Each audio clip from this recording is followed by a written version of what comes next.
Hey, Assalamu alaikum. Today I'm going to be talking about cutting up your credit cards and why we should not care about what others think. And this is like a really important topic for me and made a real big difference in my sort of money, financial, sort of personal finance journey. I'm going to talk about that in today's video. So just want to say welcome to Simple Muslim Money, which is all about simple halal investing and personal finance for Muslims. Now, credit cards can be a slippery slope into debt and financial stress. You know, I've been sort of spending on my credit card for a while now. Me and my wife sort of would share the credit card and we just sort of spend money on it and just sort of pay it off every month. And we had like quite a high limit. It was like £8,500. And we were just sort of spending money on it and not really aware of what was going on. And, I would just pay the bill every month. But then I realized eventually that I just had this floating sort of debt, just kept going across every month. And I got into a £5,000 debt without even sort of really thinking about it. It just happened just like that. And, we were just doing our regular shopping and, I've got nothing to show for that really. And it was probably just going out to eat and things like that, not really being aware of where my money was going, especially going to these like fancy looking restaurants where the food isn't that nice, the service isn't that good, but then they charge you a lot of money, especially nowadays. Everything has just gone up in massive amounts of money.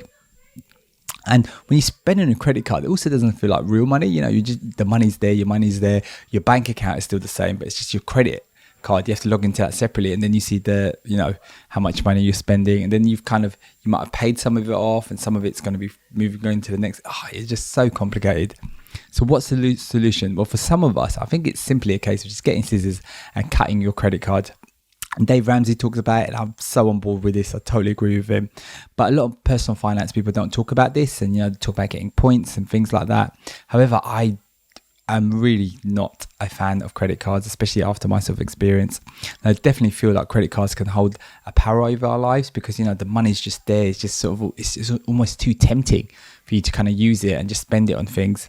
But it definitely doesn't have to be like that. And we can definitely take control back of our lives. And what I do is I just use a debit card instead, and this will change everything because I actually see the money going down in my account, and it's like real money happens instantly. It's not like with the credit card where you have to wait for your statement and this, that, and the other, and it could take 2 months before you really understand you've spent that money. Like, it's having that immediate feedback straight away as soon as you spend that money is so important. And over the course of a month or 2 months, you can kind of get a real picture of where your money is going. Now, do I actually cut my credit card? Now, the reason I haven't is because I need a credit card when I'm going on holiday. It's just kind of really helpful if I'm buying certain things. It gives me that little bit of extra protection.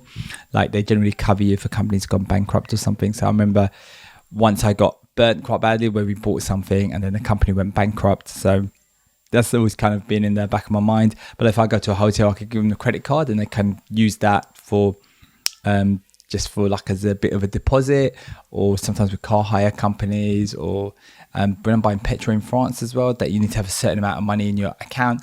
And if my account's running a bit low, then it won't let me take petrol. So I use it for those, mainly just travel reasons. Otherwise, I don't kind of generally use it unless I'm buying something from a company which I'm a bit worried it might go bankrupt or something like that. So then it just kind of gives you that extra protection. I mean, this brings up a question that comes up a lot is, can Muslims use credit cards? And I have seen different opinions about it.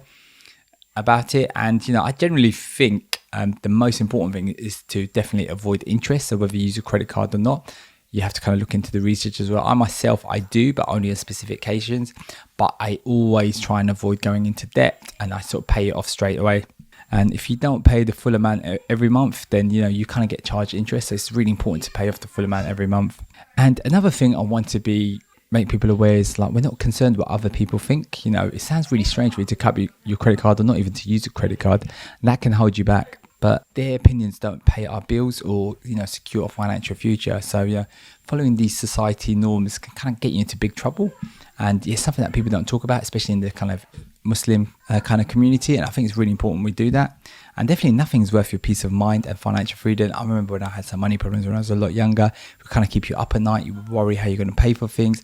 And oh God, that's such a terrible feeling. And I'm sure there's people that have gone through some really horrible sort of financial situations. And I definitely think getting rid of a credit card can kind of avoid these sort of things happening. But just want to say thanks for watching. If you've enjoyed this video, then please check out my other video where I talk about Muslim investment options.